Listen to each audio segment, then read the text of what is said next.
आप सबका प्रशांत भैया और लेकर आ गया हूं रैपिड रिवीजन का अगला चैप्टर जो कि है लाइट। ये जो लाइट है ना, ये बहुत बड़ा चैप्टर है। न्यूमेरिकल्स तुमसे सॉल्व हो नहीं पाते, थ्योरी समझ नहीं आती, रे डायग्राम समझ नहीं आते। चलो आज फटाफट से सारी चीजें 15 से 20 मिनट के अंदर रिवाइज कर लेते हैं। बट उससे पहले अगर आपको इस चैप्टर को डिटेल में पढ़ना है, बहुत सारे न्यूमेरिकल प्रैक्टिस करने हैं, तो एक डिटेल वन शॉट वीडियो है, लिंक डिस्क्रिप्शन में दूंगा, फटाफट से उससे पढ़ लेना। बट आज का जो लेक्चर है वो 15 से 20 मिनट का होने वाला है, जिसमें हम रिवीजन कर रहे हैं। तो चलिए स्टार्ट करते हैं। और एक चीज और बता देता हूं, इसके अंदर हम न्यूमेरिकल्स की भी प्रैक्टिस करेंगे कि न्यूमेरिकल्स कैसे हमें सॉल्व करने होते हैं। सारी चीजें रिवीजन के अंदर कवर कर रहा हूं। विदाउट टाइम वेस्टिंग स्टार्ट कर रहे हैं। सबसे पहले लाइट क्या होती है, लाइट की एक प्रॉपर्टी याद रखना कि लाइट हमेशा सीधी चलती है, स्ट्रेट लाइट जाती है। उसके अलावा लाइट की स्पीड क्या होती है, 3 × 10⁸ मीटर पर सेकेंड। अब सुनो, मेन टॉपिक के ऊपर बढ़ते हैं जो कि है रिफ्लेक्शन। भाई रिफ्लेक्शन क्या है, बाउंसिंग बैक ऑफ लाइट। याद रखना रिफ्लेक्शन क्या है, bouncing back of light from any shiny surface.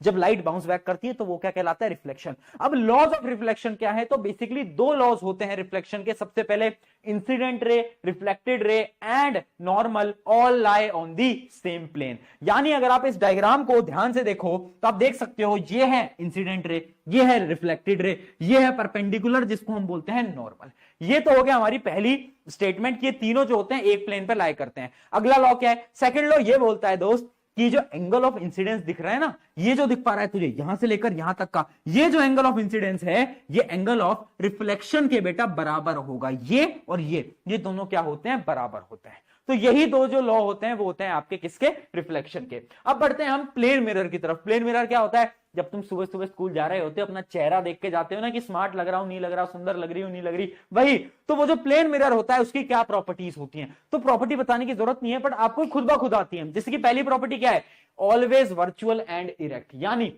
Image एक तो वर्चुअल है, देखो 2 टाइप की इमेज होती है, एक रियल असली इमेज, नकली इमेज को वर्चुअल बोलते हैं। और 2 टाइप की इमेजेस भी होती हैं, इरेक्ट। इरेक्ट यानी सीधी इमेज और इन्वर्टेड यानी उल्टी इमेज। अब तुम सोचो, तुम सुबह जा रहे हो शीशे में देखने, तो कैसा दिखता है, तुम सीधे हो तो इमेज भी तो सीधी दिखती है यानी इरेक्ट।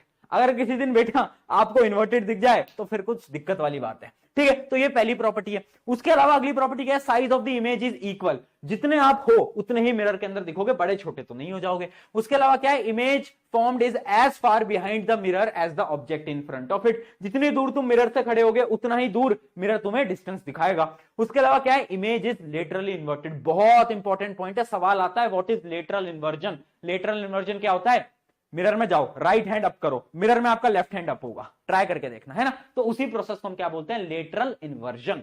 आगे बढ़ते हैं, अब हम बढ़ते हैं स्फेरिकल मिरर की तरफ। देखो स्फेरिकल मिरर होती है बेटा 2 टाइप की, एक होता है कॉनकेव, एक होता है कॉन्वेक्स। अगर याद नहीं हो पाता तो एक डायग्राम याद रख लेना, एक ट्रिक से याद कर लो। केव कैसी दिखती है, केव ऐसी दिखती है ना, गुफा।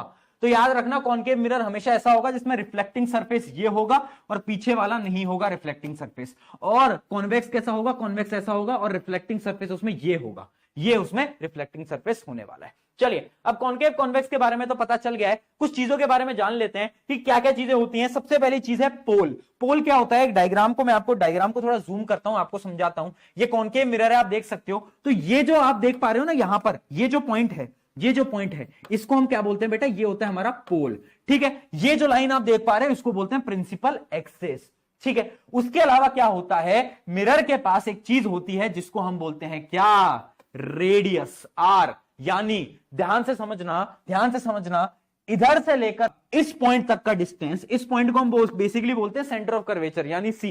इस पॉइंट से लेकर का इस पॉइंट का जो डिस्टेंस है उसको हम बोलते हैं रेडियस ऑफ कर्वेचर। और ये जो पॉइंट है इसको हम बोलेंगे क्या, सेंटर ऑफ कर्वेचर, ठीक है। अगला पॉइंट समझो, अब यहां से लेकर यहां तक का एक मिड पॉइंट होता है, इन दोनों का एक मिड पॉइंट होता है, बीच वाली चीज होती है जिसको हम बोलते हैं क्या, जिसको हम बोलते हैं फोकस, ठीक है। और पोल से फोकस तक के डिस्टेंस को हम बोलते हैं क्या, फोकल लेंथ। ये सारी चीज आपको ऑलरेडी पता होंगी। उसके अलावा एक चीज और समझ लो जो कि होती है अपर्चर। अपर्चर बेटा कुछ नहीं होता, ये जो रिफ्लेक्टिंग सरफेस आप देख पा रहे हो ना, यहां से लेकर यहां तक का जो डिस्टेंस है ना, यहां से लेकर यहां तक का जो डिस्टेंस है, ये ओवरऑल डिस्टेंस ही हमारा कहलाता है अपर्चर, ठीक है। नोट्स आपको बेटा डिस्क्रिप्शन में मिल जाएंगे।